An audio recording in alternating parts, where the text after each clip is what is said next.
I'm going to make this interesting and disagree with everyone. I do not accept the premise, which probably isn't too much of a surprise, but nonetheless, I reject the premise that the whole point of the so-called war on terror or investing in the Mujahideen was to somehow fight terrorism or to make a better world.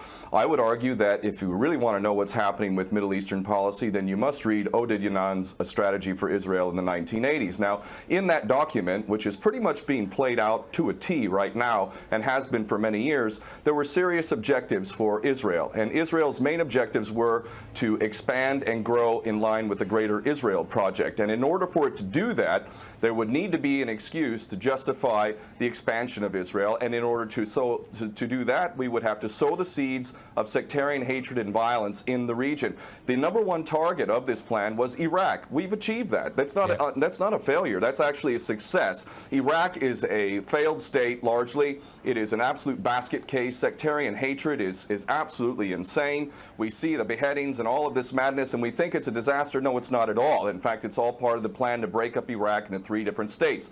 When we look at Syria, we also find that the goal is once again the same thing: sow the seeds of sectarian hatred and basically turn that nation into a basket case. This is happening according to plan as well. Now, ISIS, funny enough, could stand for the Israeli Secret Intelligence Service. Many people are seeing the very big benefits to the state of Israel, the so-called Jewish state of Israel, by the breakup and the balkanization of the surrounding states. So actually, if you believe what's being told to you, and I just don't know why anyone would believe anything that comes out of the mouth of virtually any Western leader, whether it be Obama or Bush or any of the rest of them, all of these people are nothing but patent liars, and everything they say is pretty much the opposite of the truth. So I don't accept virtually anything they say. We've been supporting ISIS in Jordan, in Turkey, through our proxies in Saudi Arabia and Qatar. There is absolute continuity between the policies of Iraq and breaking it up and breaking up Syria as well. It is beyond naive to suggest that the U.S. doesn't have its fingerprints all over ISIS.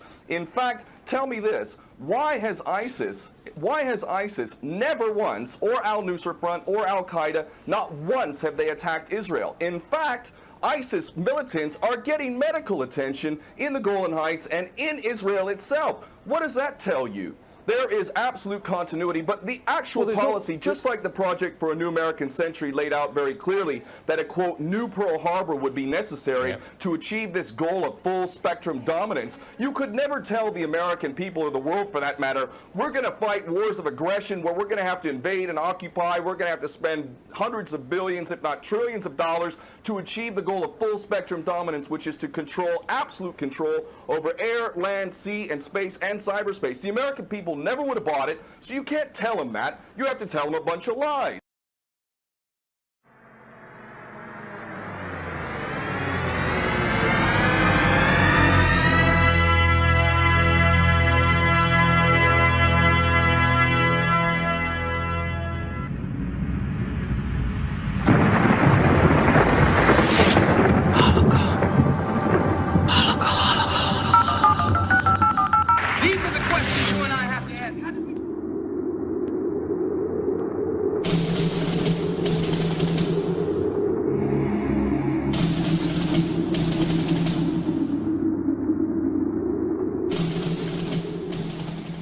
Oded Yanan Plan, the planned destruction of Arab states.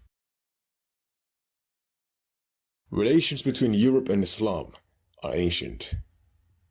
At the end of the 19th century, Germany's attempts to create a railway to connect Hamburg to the Ottoman Empire exacerbated rivalries between the Anglo-Saxon thalassocracy and the Reich of Wilhelm II. This led to the First World War. The British couldn't bear to see this oil-producing region economically controlled by Germany. The Anglo-American victory in 1918 allowed the British and Americans to control the entire Arabian Peninsula. They were able to maintain their control despite much opposition, as in Iran, when Mossadegh came to power. In consolidating their control of this region, the British and the Americans took things to another level. The principle of the clash of civilizations, a term coined in 1957 by Bernard Lewis in his book Islam, was reinforced by a whole series of initiatives for the benefit of the Anglo-American world and Israel. We should note Richard Pearl's report, A Clean Break, a New Strategy for Securing the Realm, a report calling for Saddam Hussein's departure. In addition, we have the article written by Ralph Peters, calling for the balkanization of Muslim states. It is the article written by Oded Yinon that comes to mind, former official at the Israeli Ministry of Foreign Affairs, which is the most hard-hitting.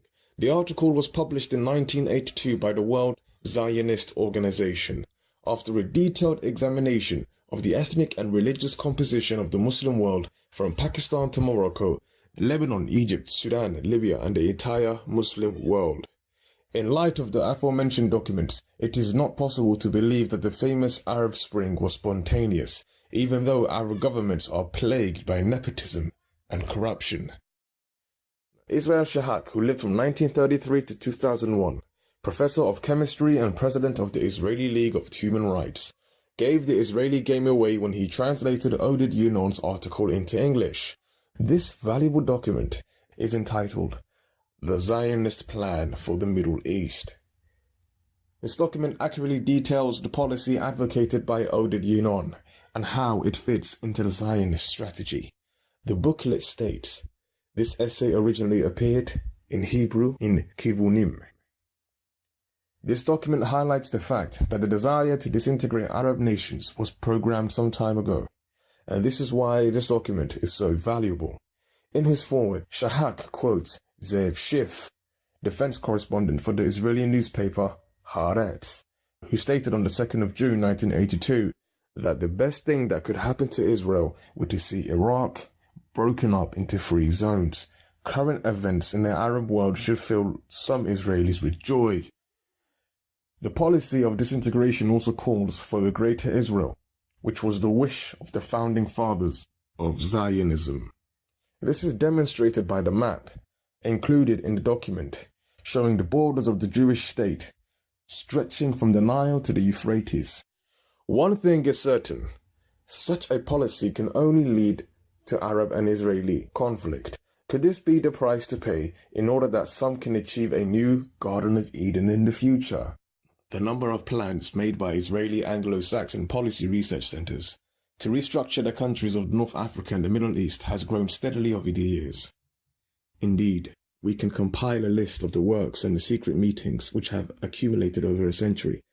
Arguably, these geographical realignments began in 1916 during World War I with the Sykes-Picot Agreement, which paved the way for the dismantlement of the Ottoman Empire and the allocation of the territories to the British and French colonial powers.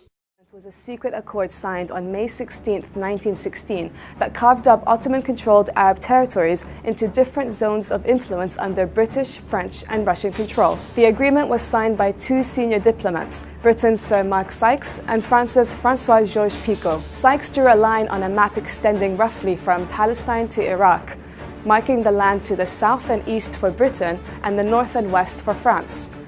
Firstly, the agreement was signed to protect British and French regional influence in the area. Secondly, the British wanted to protect and secure land and sea routes to India. Thirdly, the division of the territories showed Britain's need for a northern French buffer between Britain's Middle East holdings and Russia. The Arabs didn't know about the division of their land until a year and a half later, when Russian newspapers published a copy of the agreement. The British had promised them something entirely different: self-determination and control of territories in return for revolting against their Ottoman overlords. Many consider the borders drawn up by the imperial powers as illegitimate, designed to keep Arabs weak and divided.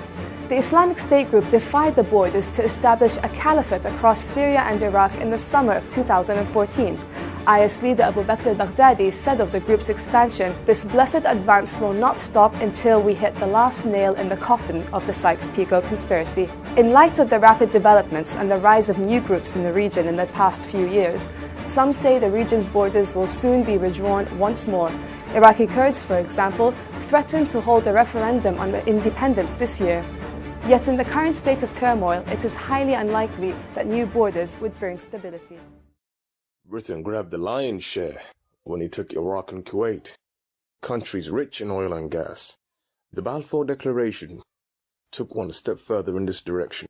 The British government opened the way to permanent conflict in the region when, in collaboration with Chaim Weizmann, president of the Zionist Federation and Israel's first president, it recognized the Jewish homeland in Palestine.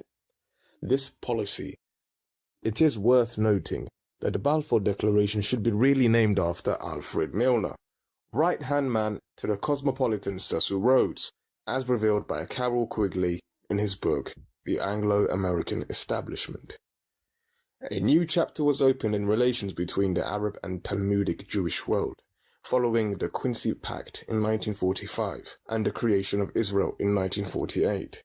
The wars between Muslim countries and Israel, supported by the Anglo-Saxon powers, have led to the creation of new concepts, such as the clash of civilizations, developed by the Middle Eastern scholar Bernard Lewis in his book Islam, working in collaboration with the American geopolitical analyst Zbigniew Brzezinski. He developed a theory which pushes for the disintegration of the Muslim world, or the Arc of Crisis, a plan outlined in Time magazine, 15 January 1979. In a similar vein, we again find plans for the dismantlement of Arab nations in the Oded Yinon report. To list the plans for the destruction of Arabia, we should add A Clean Break, written by Richard Pearl in 1996, and the works of Lieutenant Colonel Ralph Peters, whose plans were published by the Armed Forces Journal in May 2006. The latest version of the plan, written by Robert Wright, appeared in the New York Times on the 28th of September 2013. Working in America's most prestigious intellectual institutions. This champion of the cause, who is the public face of a scheme supported by the institutions of what Donald Trump calls the deep state, continues the work of his predecessors to break up Libya and the Arabian Peninsula into distinct ethnic and religious enclaves. In this map, Robert Wright shows how 5 countries miraculously become 14, explaining that the state borders could easily be changed as a result of wars and ethnic conflicts. He even mentions the idea of creating city-states, Baghdad, Misrata, and Jabal al-Druze. It has to be said that these maps, which appeared in the Zionist-owned New York Times, would appear to be similar to those drawn up by Ralph Peters. In particular, you see Medina and Mecca surrounded by the same geographical entity. Ultimately, the most important point about these documents is that they prove that these Israeli and Anglo-Saxon policy pressure groups have no intention of letting go of their insane ambitions.